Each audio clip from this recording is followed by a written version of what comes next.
The GOA Podcast is sponsored by Glove Glue, so if you would like 20% off a few grip sprays or a pair of goalkeeper gloves, you can just press the link in the description and you'll get 20% off all their products at checkout. Jeg har startet med et eget keeperakademi kalt GOA Akademiet, så ønsker du å bli en bedre keeper. Klikk på linken i beskrivelsen her. Meld deg på GOA Akademiet. Jeg holder keepertreninger i Sarpsborg og også i Oslo. Jeg gleder meg til å se deg der og gjøre deg til en bedre keeper. Mr. Lee Baxter, my former coach in IFK, welcome to the GOA Podcast. Thank you very much. It's a pleasure. Really happy to have you here. We were together last season in IFK, training together, talking goalkeeping together, and I remember asking you early on, even then, just I would really like to have you on. So glad to have you here. First of all, how is it looking at the moment in IFK? Has the preseason started well? How is the feeling around the place, around the group? How is stuff? It's good. It's different. We've got a new physical coach, Hakim, and I think he's scared the life out of half of the squad. But he's really good. He's really good.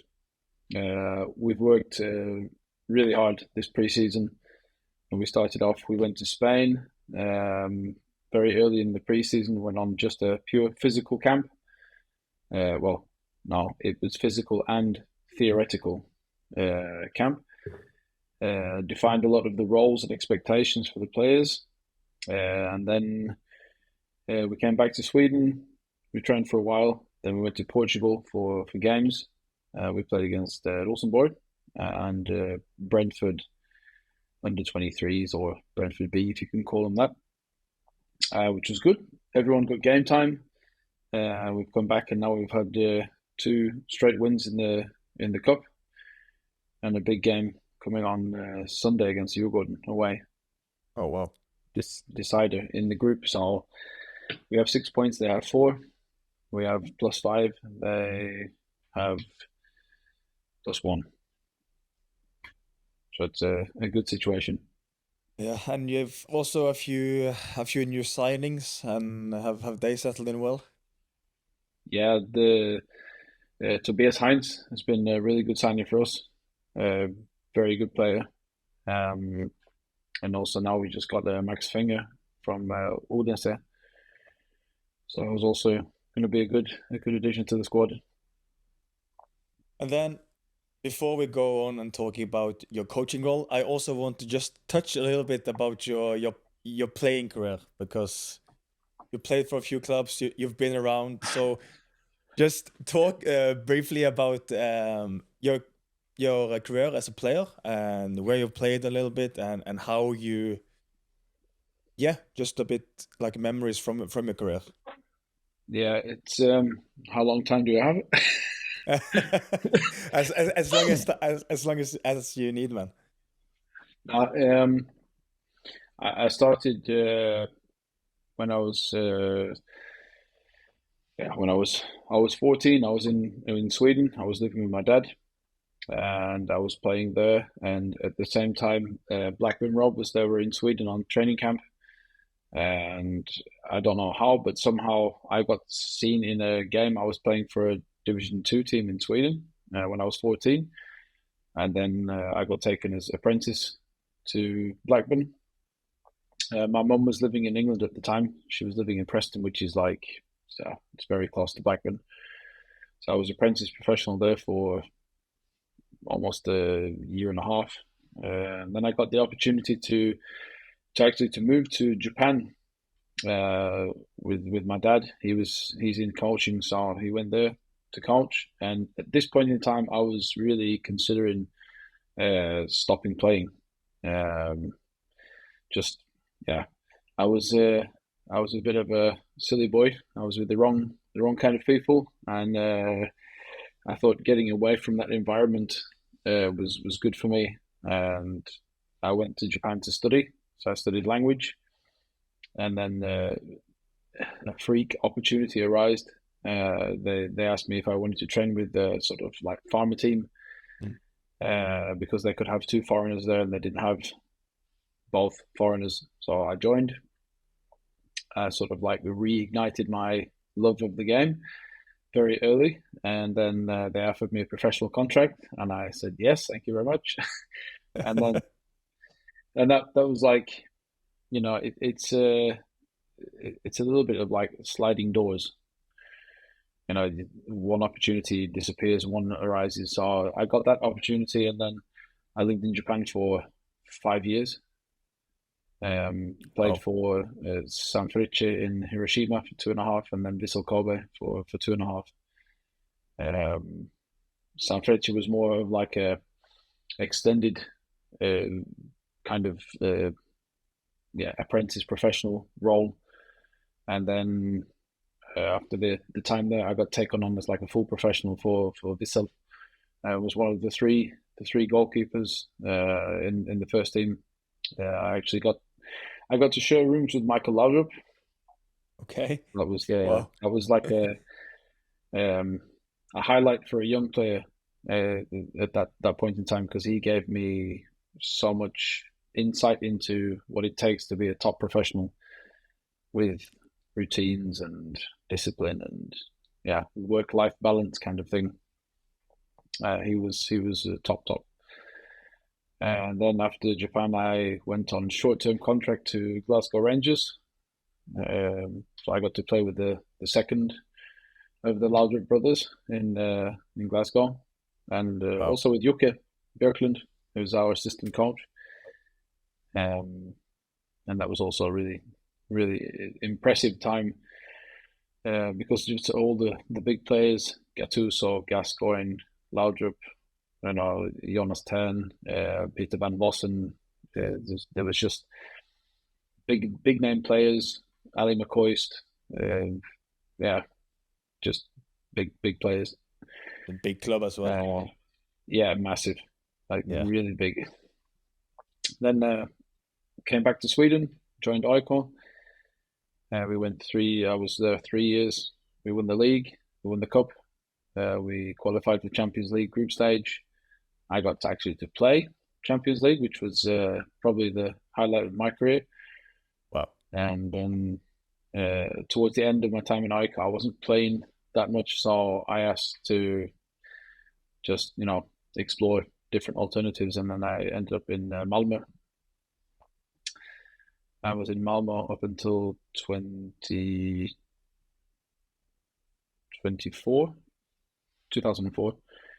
Then I got a short-term contract with Sheffield United. I went there. That was very weird. I went there. I had one training. I hadn't trained for 7 weeks. I played the next day. We played Burnley away. I had an absolute nightmare. I got taken off at half-time in a championship game. Wow. It was just so it was crazy. It was crazy. But it was, when I look at it now, it was a really big experience. Really? And then, that was what it was. I came back to Gothenburg, signed for Gothenburg, and then I was here for just short of a year. And then I actually went back to Malmö, and retook number 1 and played in Malmö 2006. Left Landskrona, and then injuries started to sort of catch up with me. And then I decided in 2008 that after having taken my goalkeeper coach's licenses, then I would go into that. So I joined IFK again 2008. But 6 months after not having trained at all, my injuries had sort of healed themselves. And then one of the keepers dislocated his shoulder and elbow at the same time, which was disgusting injury. And I had to make a comeback. And then 2009, we did the treble. So Cup, League and Super Cup. And I was on the bench the whole season. It was like a crazy, crazy. So, but I actually decided 2008 that I was going to stop playing, but I didn't stop playing until 2018 Okay. because Wow. it was just like in 2015. I was still part of the squad in IFK, but then I left IFK as goalkeeper coach, went to Turkey to Gençler, and I returned back to Scandinavia in 2016. I joined the RGF in Denmark, and then I had to make a comeback again and be one of the keepers. And my last, my last full professional game was in 2018 against Lyngby with the RGF. Okay. What age were you So, when you did these comebacks? uh, well, I'm Because four, you started to get problems with your Achilles, right? mm, yeah, I had big problems. We trained on an artificial surface in Landskrona, which was terrible. It was really bad, very very hard.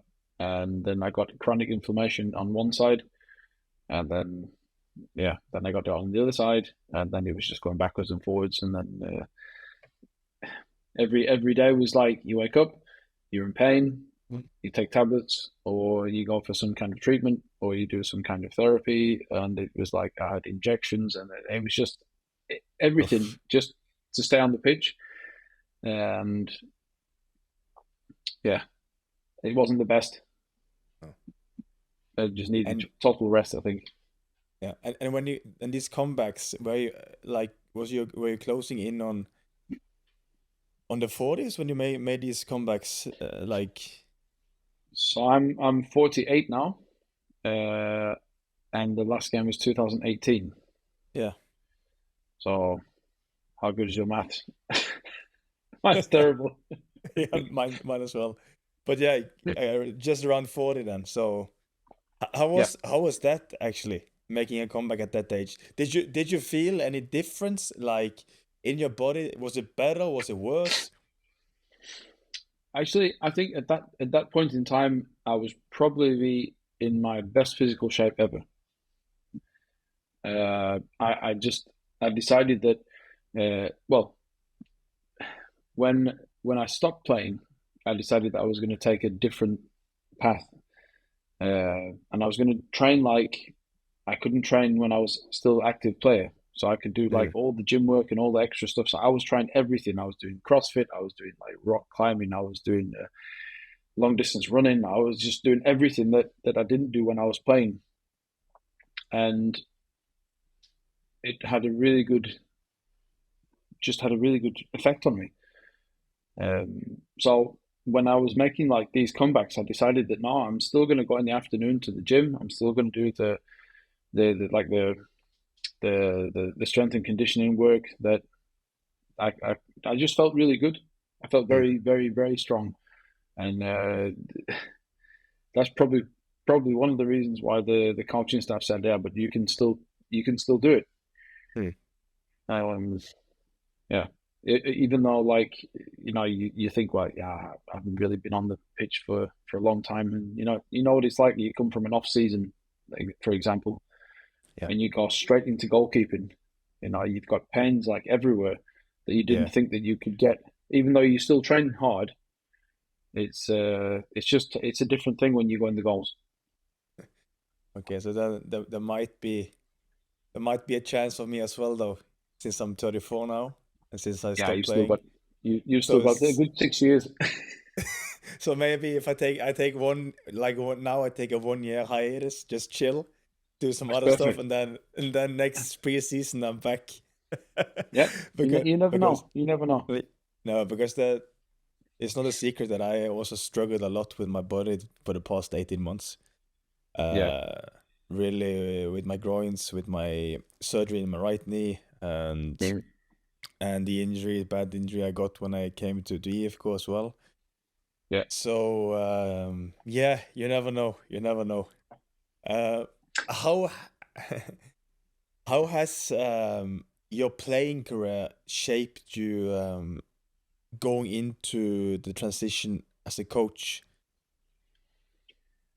I think there's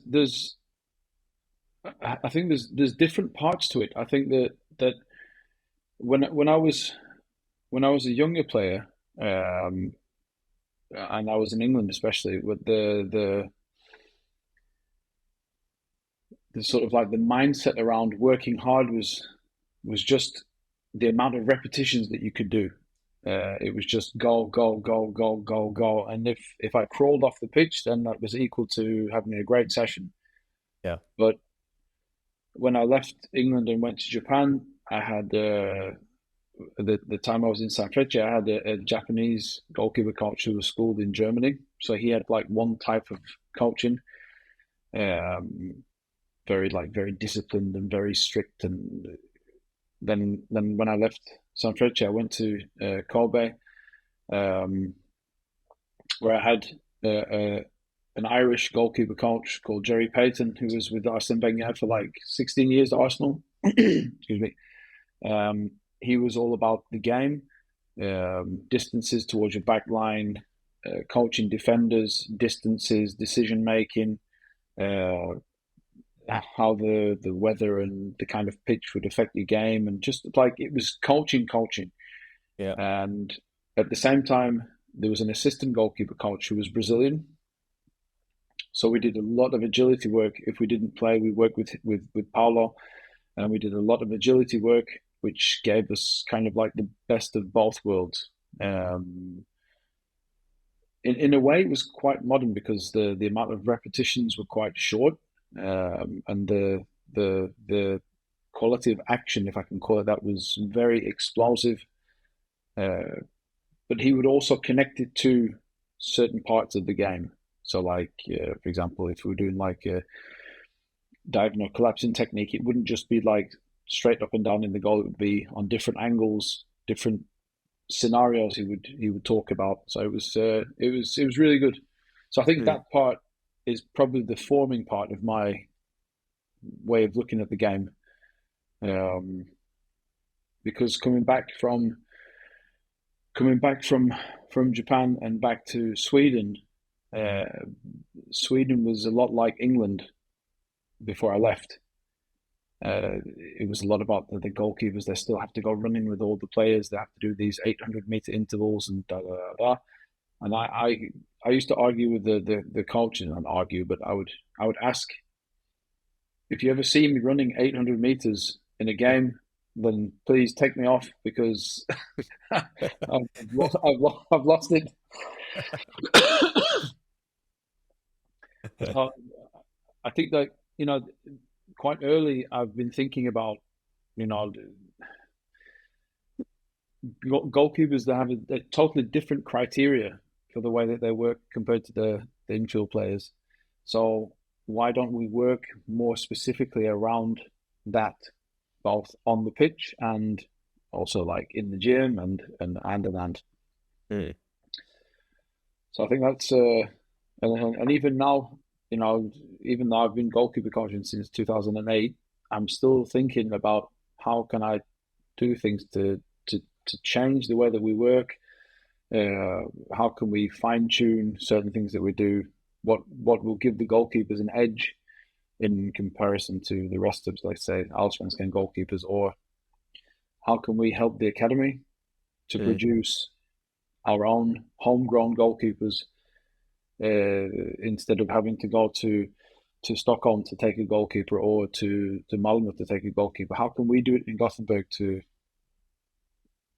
what can we do to make the game different for us? Yeah.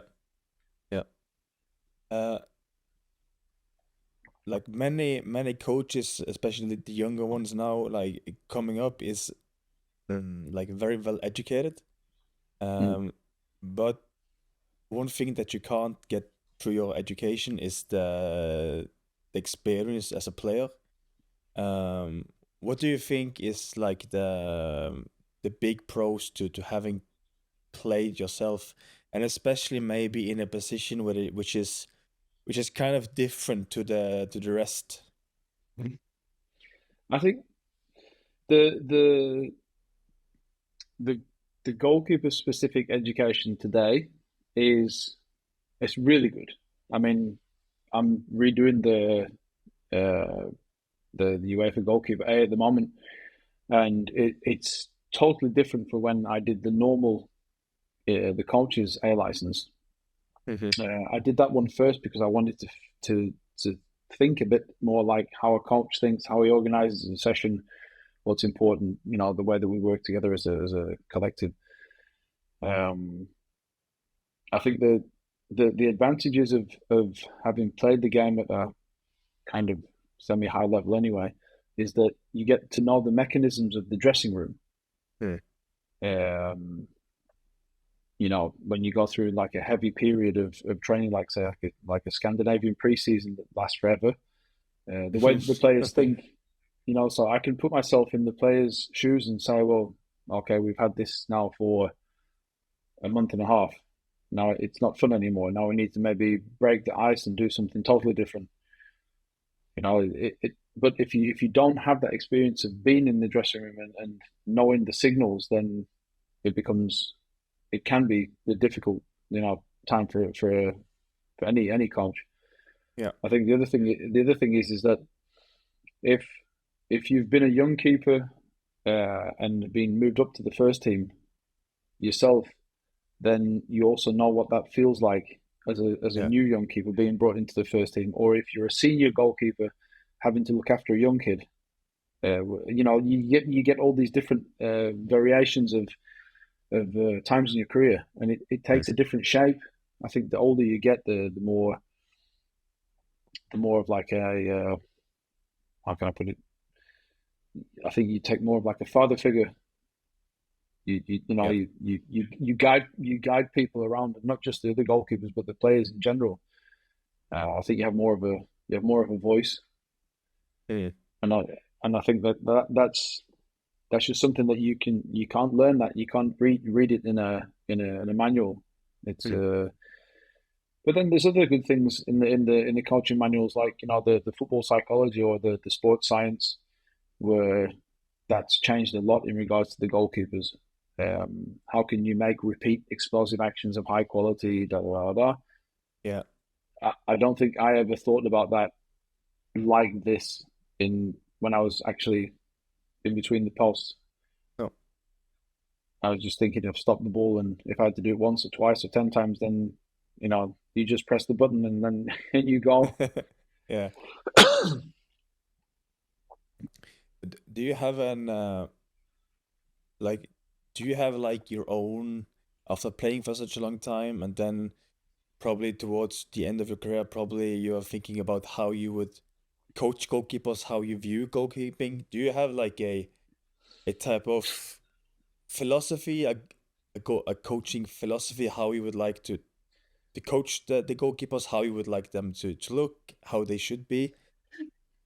Yeah, I think for me the biggest thing is the person before the badge.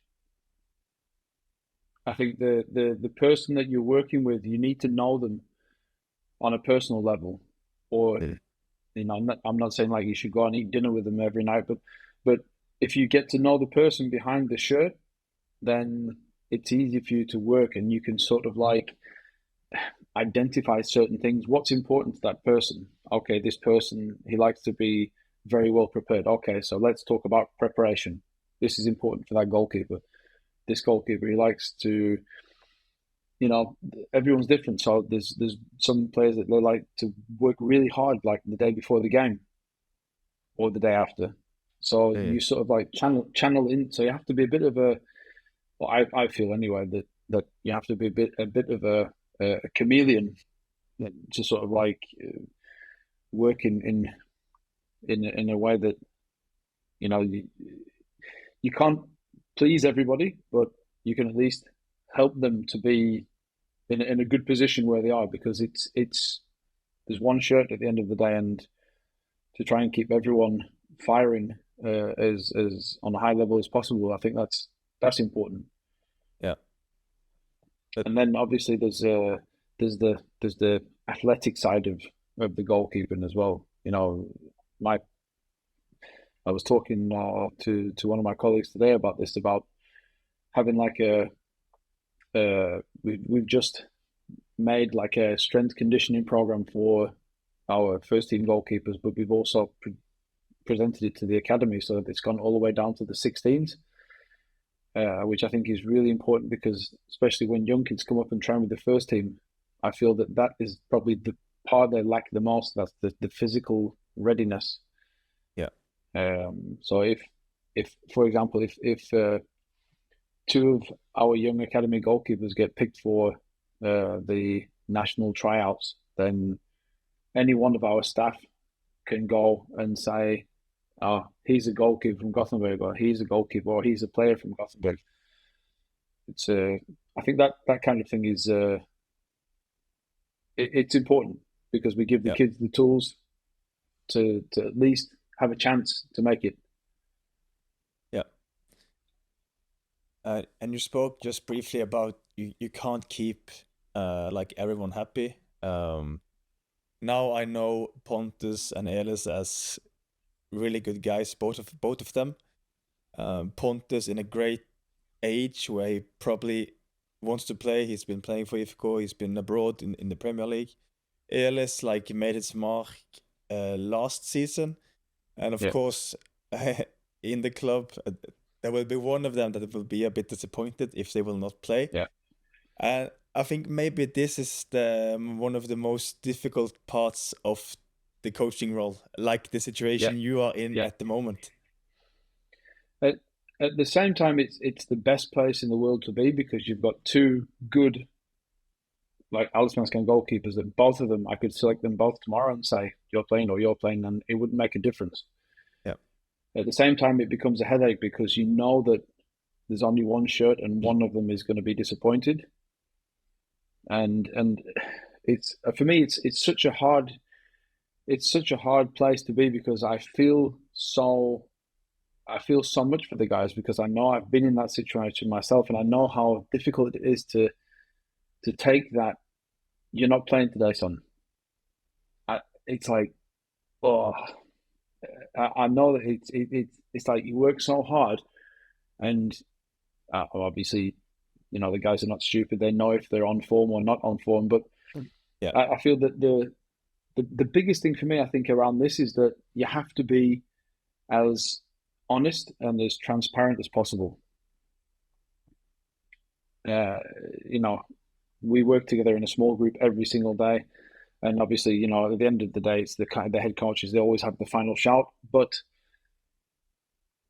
you know, it's like a discussion between us where I would probably say, you need to talk to the guy or you need to talk to both of them, or we all sit in the room together at the same time, and you give the information. You know, it's important that you know, because sometimes I feel that, I mean, if I just look at my own career, and there's been times when I've been played, and there's been times when I've been dropped, and sometimes the times when I've been dropped, especially, it could have been times where I've been playing really well, or the team's been playing really well together. Usually that's the case. You know, it goes hand in hand. Yeah. But then you don't get any kind of information. It's like you just expected to accept the decision, and so, you know, obviously there's an ego side to things when you're trying to, you know, be the number one, and sometimes it's enough with, you know, maybe 2 sentences. It doesn't take time to just say, "Look, Lee, come here. We need to talk to you. Okay, this is the situation. We're going to play Anders because X, Y, Z. Okay, cool. I respect that. I'm not happy about it, but I'll get on. I'll do my job. I'm professional. I'm not going to make a big scene." And I think that sometimes it disappears. It's not there. I mean, I know that there's been times. I mean, even when we worked together, that we spoke, but there was other parts that didn't fit that category. So it's like, yeah, it's probably one of the most difficult parts of coaching. Yeah, and I think what you touch on is that just honesty, and be pretty direct, because I think it's one of the criteria for being a professional football player, that you can take those kind of feedbacks that you're not playing because of these couple of reasons, and No, and 100%. then you just have to deal with that, and then it's up to you where your career goes. If it goes, if you take it as some kind of motivation to work a bit harder, or just keep working as you did because you've been working well, Yeah. or if you get really down by it, moaning your bad influence in the dressing room and that stuff, and then and the words about your character gets out, and then it's probably harder to get another club, another place when you have to move. So I think honesty is honesty is huge in football. I think that what you just said now, I think that for me personally, when I was or in any club I've been at, it's there's always like a second circle of information about you as a player.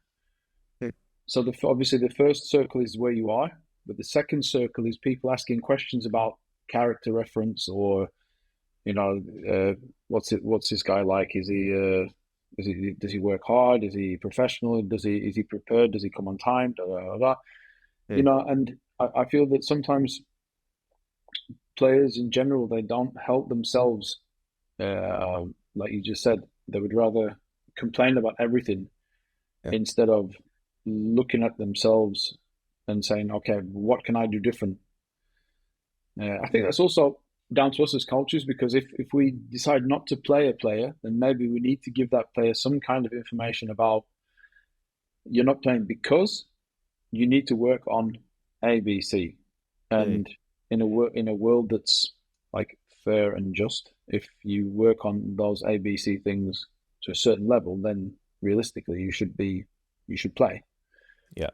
If that's better than your competing partner. So I think it's two parts there, but it's 100% true that if you get the shout that you're not playing, and your reaction is to throw your water bottle and kick stuff all over the place and show a terrible attitude, then it doesn't really reinforce the fact that the coaches were not right. It's no. Yeah. True. It's really, really true. And if you have a good attitude towards the dressing room and towards the club, and if the club does really well and you're not playing, it's much easier to get a deal another place, and a better deal, if let's say you weren't playing in IFK and IFK are third rather than at the bottom of the league. It's way easier to take a step to another club and have easier to negotiate your next contract and to go to a better club if they are bottom rather than high up in the league. Yeah. So and then how has like both goalkeepers in IFK, they are healthy? Have you guys had a third training with you, or have it only been Elis and Pontus training? No, so both Elis and Pontus are 100% fit. That's great. They're training really hard, and they're training really, really well, and competing on a high level against each other in a positive and healthy way, which is good. And we haven't taken a third goalkeeper. One, because at this point in time, there's not really been anyone that we've thought that yes, he is the one.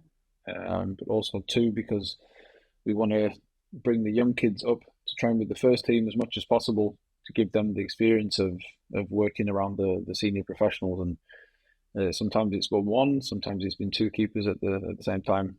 The youngest, Linus, who was born 2006, he went with us to training camp he went actually both camps, one to Spain and to Portugal. Okay. Which was good for him. It gets him in a more senior environment, and the decision making is a bit quicker, and the game's a bit quicker. And he was introduced to the physical program in Spain, rather than wait another month. So that was good. It was good for them. Nice. We touched briefly a little bit about getting references on characters of different players. Let's say you were out scouting a new goalkeeper. What would you look at, and how is it in football that you go about getting these references on the character of the player? Because the skills and talents you can see, but the personality is a bit harder to check out. Yeah, I think it's a very valid point. It's probably one of the first things I look at when I go and watch a game, especially if I'm watching younger players. One, I probably arrive there really early and watch the warm up because I like to see if I just like to see how they approach the warm up routine. You know, I still believe in that. You know, everyone should be who they are. Everyone has different warm up routines. You know, some goalkeepers they don't like to do anything. Some guys they like to just do everything. But it's interesting to see how detailed they are in the warm routine. Then when the game starts, irrespective of what happens, I like to see how they react to certain situations because that can tell you a lot about how a person is. So, for example, you know, a defender makes a mistake and it ends up being a goal. If he screams at the defender, or if he walks to the defender and speaks with him, and you know, sort of like claps his hands and tries to positively reinforce that, you know, the game is still on, it makes a big difference. How he reacts to, you know, if the team score, what's his first reaction? I mean, obviously it's happy because your team score, but does he remind the players to focus for the next couple of minutes, where the odds that you can concede quite quickly are quite high? That kind of maturity around things. So that kind of thing. And then obviously there's you look at technical things in the warm up, more like positional play, communication, in game, bravery, distribution qualities, and so on and so on. So there's different categories, but I think for me, the kind of character they show in game when things go for and against is quite important. And then probably a few of us, like when I say a few of us, then maybe myself, the scout, even myself, the scout, and the head coach go and watch a game together, or we've watched the same player separately, and then we come back and say, well, a scale of 1 to 5 on technical, tactical, physical, blah blah blah. How do you rate this goalkeeper? Okay, he's a 4. And then if we're all alike on this similar scale, then it's reach out to, you know, coaches or former coaches, ex-players that they've played with, the national team coaches that have worked with them, and so on, to get character, you know, to tell me what is this player about? Yeah. How is he in the group? You know, what's his strength? Is it distribution, or is his aerial game, or is it his 1v1 or shot stopping, or is he just like a really strong character within the group?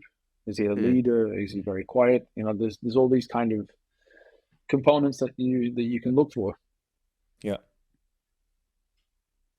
And I think probably character, because I think it's probably very important, especially for the bigger clubs. And you've been a part of bigger clubs like IFK and now IFK Göteborg, because with all due respect, it's different to play for Brommapojkarna than to play for IFK or for IFK. I think the pressure is on a totally different level. It's one way is to go out and produce playing for Brommapojkarna, but to produce week in, week out for the players playing for IFK or IFK is a total different thing. So how do you now, first and foremost, maybe prepare the goalkeepers that you have now for that, and probably also another question is the prospects that you will be scouting one day in the future. Is this something that you have in the back of your mind? So, as an example, when I first joined Gothenburg, there was one Han who's now in Hammarby. He was leaving the club, but then we had Pontus, Adam Benediktsson, who's now at Östersund, and then we took Elis from Brommapojkarna to the academy. And I said to the club that I want 3 goalkeepers with me on match day, on all the home games, because I need the youngest goalkeeper to feel what it's like to be there in front of the fans on match day when the atmosphere is cooking and there's people shouting and screaming and there's flares and they need to feel a part of that to make it sort of like this is normal. It's like it can be like I would probably like to call it stress management, and then it becomes like you're stress vaccinated. Yeah. So it's like you get so used to being in that environment that it's just natural. Yeah. And I think like you said before, like if you're playing for any bigger club that has a lot of people at the games where the atmosphere is very, I wouldn't say it's hostile, but it's intense. Yeah. Then it is a big difference when you know, and everyone reacts different to it. But I feel that if you have like a comfort zone and you can sort of go outside of that a little bit, then the comfort zone it expands, and you become comfortable in that environment, and it's a step closer to playing in a bigger environment. Yeah.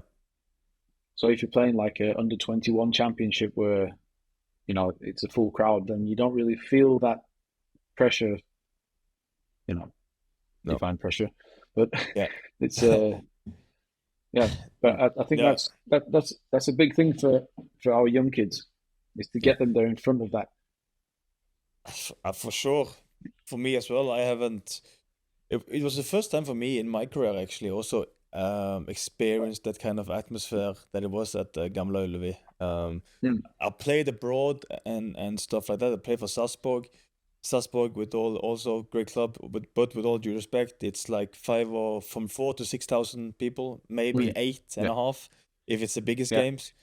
And the fans as well, it's not as intense as in IFK. So I think I told also the boys when I wasn't playing in IFK that I had so much respect for them going out there every other week and playing there and performing, because I know how hard it is. And also for Pontus, he's proven he's done it a lot of times. But also then again, like Elis Bijasari coming in and producing the way he did for the games he played last season. Like, we talked about character earlier, but that, for me, that tells you everything about the boy that steps in and plays. He's very mature for being a guy that's born 05. Yeah. He's very mature, and he's quite a cool character. Yeah. Actually, he doesn't make a big thing about. He just says, "Okay, I'm going to play. Cool." Yeah. Really, really calm, collected. Sometimes he asks just for like a few small advice on a few small stuff, but I think Elis in his head, he has the stuff in his mind already, and then he just needs to add a little bit. Yeah, I think that kind of mindset in the game today is actually quite a good mindset to have. Like this, this is going to sound wrong when I say it, but it's like I want to say I don't care. Yeah, but it's like if I look at like let's just say Alison Becker, for example. Mm. then he can Johan Cruyff, a centre forward, get the ball taken off him, bang, they score. He's like, okay, it happened. Yeah. It's like they're just not phased at all. And then Mm. the next time he'll dribble someone and he'll ping the ball like 80 meters and they'll like assist for a goal. And then he'll carry on making like these phenomenal saves. And it's just like that. It sounds wrong when you say I don't care, but it's like it just runs off them. Like having that kind of mindset, playing the position, I think is a huge advantage because Yeah, personally, I'm more of a thinker. I'm very conscious of my yeah, surroundings and that sort of stuff. So like I'm a more of a, I'm thinking too much from that's not good for me when I was playing. yeah, yeah, It's probably maybe good in life, but when you have to perform in front of 20,000 at Gamla Ullevi, or you have to perform in please, Friends Arena with IFK Göteborg yeah, playing against each other, or in any other big game in Europe, I think not be so conscious of everything around you. To just go no, out, play, have careless, have a careless attitude. Of course, there's all the hard work. That's the foundation. But if you then mm, mentally can play free, then for me, you've solved it. You know. yeah. I think that's a bit of a goalkeeper life hack. to, Yeah. it's like when I look at any of the top goalkeepers in any competition, it doesn't matter if it's like Premier League, La Liga, Allsvenskan, World Cup finals. They have this ability to be present. It's Mm. just there, and irrespective of what happens, they don't go outside of this being there. Like we were just talking about, because I'm very much the same as you. When I played, I was very aware of what was going on around me and maybe over analyzing situations, and something would happen and I'd find myself thinking about it like 2-3 minutes later on, and Yeah. you know it's yeah, that mental side of the game for me is very interesting, and I think it's quite undiscovered. Yeah. Yes, for sure. And I think, of course, there's nuances, but basically, goalkeepers on the top level, if it's in Sweden or Norway or also abroad, they are pretty much, if you saw them in training, they can pretty much do basically the same stuff like in general. But then Yeah, it's their mind that separates them from the others, that one can maybe produce it when no one's watching in training, but the other guy do yeah, it as well in front of 40,000. yeah, yeah. Yeah. Uh, as a coach, though, like now you're in a big, amazing club like IFK. How do you keep developing as a coach? And do you have any? Is there any dreams or goals? Is there anywhere you want to coach that you think about, or are you just living really in the present? Um, the first part is I'm very inquisitive. Uh, I feel that there's so many things that I don't know about football still. Even though I've done it since I was like 15, it's like there's always like even every day in training, it's like, okay, I can do this exercise, but if I added this, how would it Mm. change the dynamic for the goal from the goalkeeper's perspective? It can be, I don't know, let's just say equipment. It can be like if I have a normal air body, or if I have an air body that has like legs that are open. Yeah. So like, because normally you'll train with an air body and you can shoot around it, but if you have an air body that these new ones that have their sort of like they stand with open legs, then what Yeah. happens for a goalkeeper if you shoot through the legs, which happens sometimes with defenders? How does that change an exercise that you do? How does that add a different dynamic to that exercise? Mm. Um, yeah, just as a random example, Yeah. uh, how can I together with the strength conditioning coach, get the guys in the gym. Do we always have to do the same kind of pre-activation as the players, or can we do a more goalkeeper specific pre-activation based on if you are doing 1v1s and blocking, for example?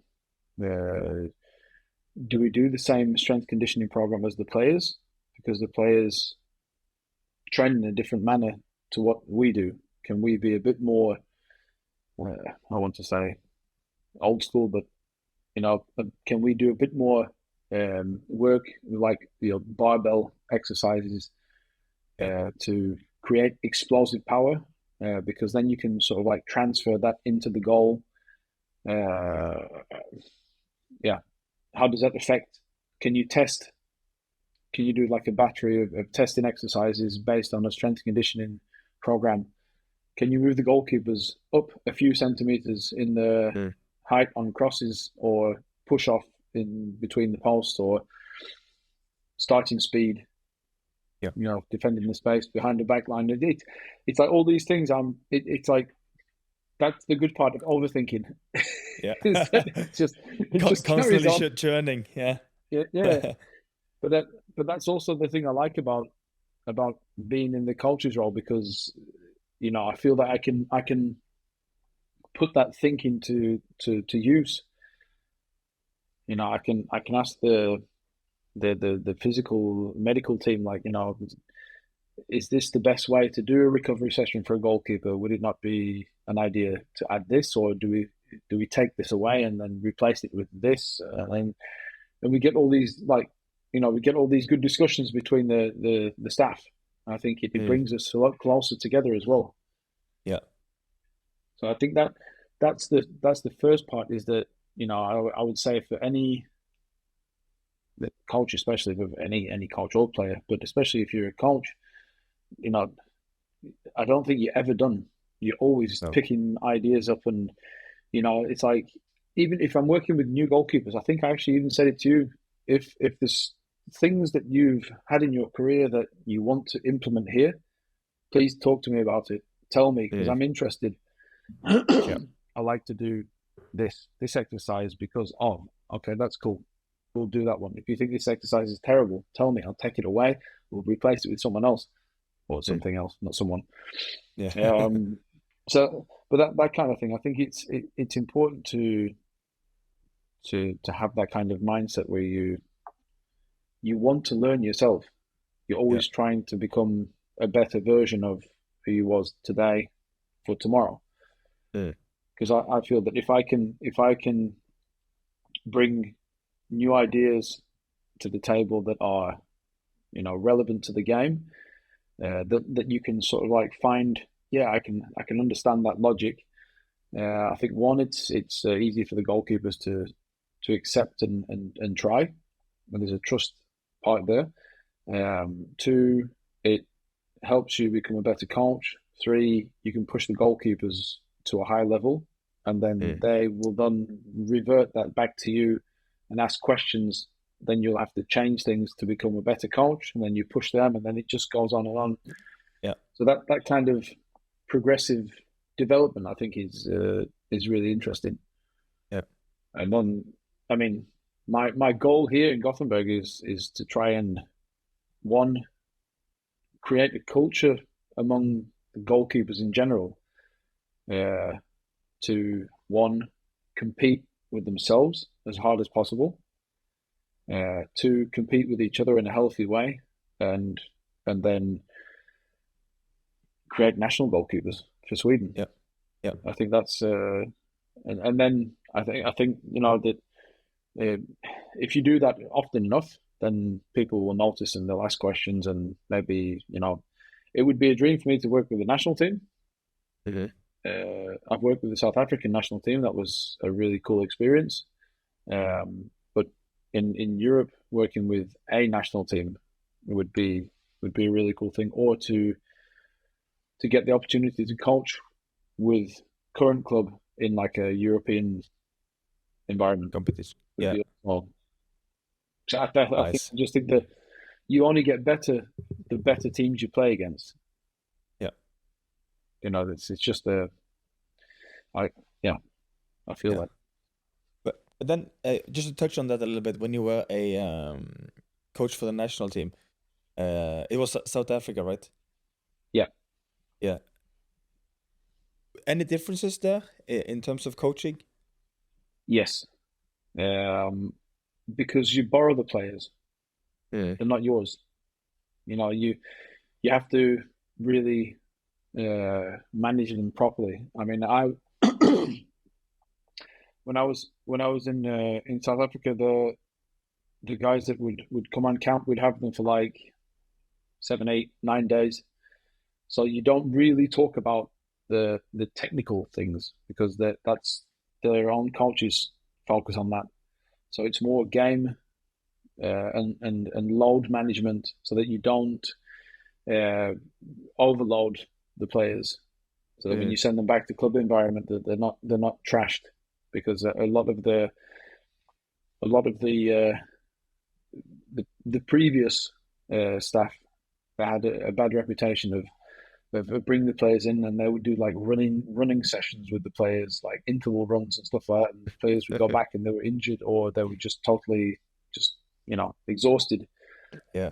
So and the other thing is that even though I was working on the Premier League level as a coach for Kaiser Chiefs, I would still have contact with my colleagues in Pirates or Sundowns, Cape Town City, and talk to the goalkeeper coaches about, this is what we've done this week. This has been the load. This has been the focus areas building up to this game against Ghana or South Sudan or whatever teams you would play against. Yeah. So that part was different. I had to think totally different. Interesting. It was good. It was a good experience for me. I think working on the African Cup of Nations in Egypt was a massive experience, because we had almost 32 days in Cairo. Where we had the players for a longer period of time, so obviously we could do a bit more extensive work, but it was just it was working with the best of the best that South Africa produced. It was really, really good. Excellent. You touched on there a little bit that you spoke to the goalkeeper coaches of the other clubs when you were a national team coach. How is there any culture of now when you coach in Sweden that you bounce experiences and ideas of other goalkeeper coaches from other clubs, or is it not the thing? No, I think obviously it depends who you are as a person as well. I've always valued good interaction between like coach to coach, or coaching staff to coaching staff. I just don't feel that there's any secrets in our game. If you're working with goalkeepers that are 18, 19, and I'm working with goalkeepers that are 18, 19 here, then the ball is still a size 5. The goal is still the same width, height. The pitch is still roughly the same. It's 11 versus 11. How to defend a corner with an 18, 19-year-old in Sweden is similar to doing it in Norway. It's not, there's no real rocket science around. So I think the most important thing at the end of the day is how I would give the information to my goalkeepers, and then obviously your information to your goalkeepers would be your way. And that's really the only different part. It's so I've got good, very good friends. I mean, Kenny Stamatopoulos in IFK. I had him as a player, and we've been very, very good friends, like for many years. We played together, as two keepers, and then I took over the coaching role, coached him. He became goalkeeper coach after me. Jonny Fedel, who is in Malmö, who is now he is now the head of goalkeeping. So he's not actually physically active anymore, but we also played together. Then there's the goalkeeper coaches around the league. You know, you go to coaching conventions, and it's usually all the goalkeeper coaches usually always sit together, which is quite strange because, you know, the other members of staff, they all sit together, but then all the goalkeeper coaches from different clubs are all sitting together and talking about goalkeepers. It's kind of a weird experience, Nice. but it's good. Yeah, sounds good. Okay, Lee, it's been past an hour already. It's been a really, Time flies. yeah, it's been a really, really good talk. Is there anything you would like to add in the end here? Yeah, actually, it's about you. Oh, Yeah. No, I noticed that you've started the GOA Academy, yeah, and yeah, I said this that I think it's really good that you've gone into goalkeeper coaching because you have a broad um, experience of the game in different countries, and you've picked up a lot of things. You probably have a lot of different types of coaches, and I think that it's one of the things that I actually recommended now to the Swedish FA is that I think it should be kind of mandatory that young goalkeepers have some kind of at least entry level coaching degree, even when they're playing. yeah, Because then, like yourself or like myself, we've played the game for a certain amount of years. Then you can always give back to the football community because you know we've been privileged over a lot of years. Sometimes we may not have thought that, but but we've been privileged for a lot of years, and then to give back to the younger keepers or even seniors, yeah. and I think it's a really good thing that you're doing. I think it's great. Thank you, and it's tailored for the younger ones and also the older ones that wants to improve in that come from smaller clubs that can't afford goalkeeper coaching.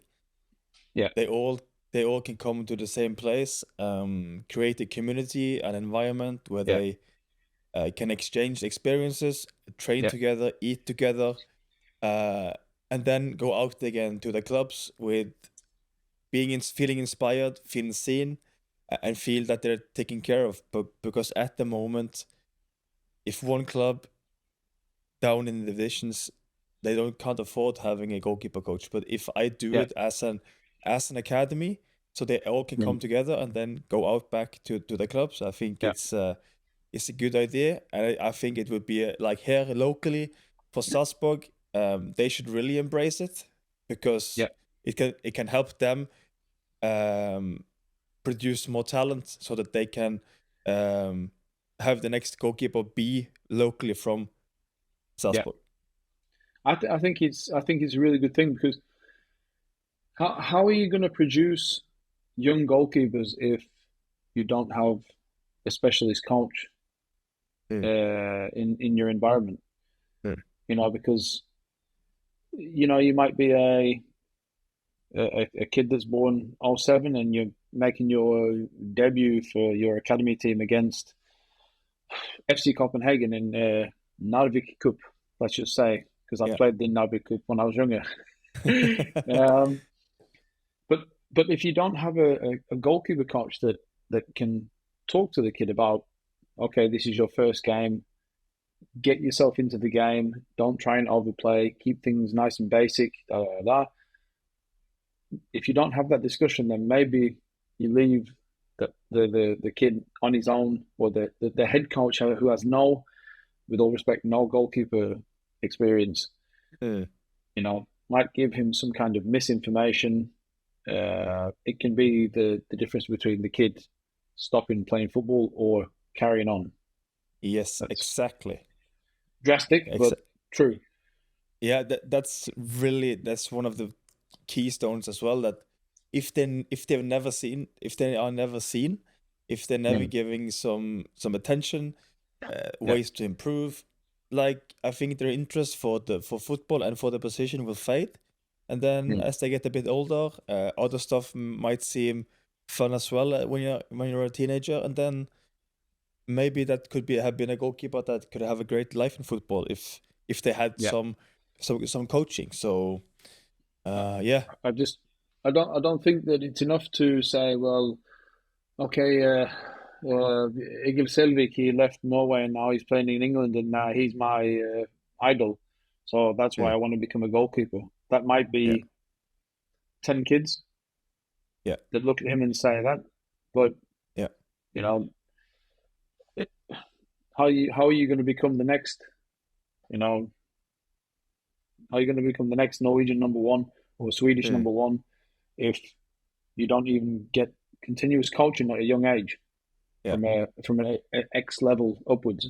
And that's why I think the academy it's a great idea, because it gives everyone the opportunity to grow in their own time. Yes. So, and it will be tailored for age and the level at the moment when they come. They will learn about nutrition, theory. I also will have a big emphasis on good human values, how we treat each other, how we are towards each other in the academy, so that it will be a positive vibe around it. So I look forward to the first ones that will join it. So I look forward to doing it. So that's cool. I have to come and visit you.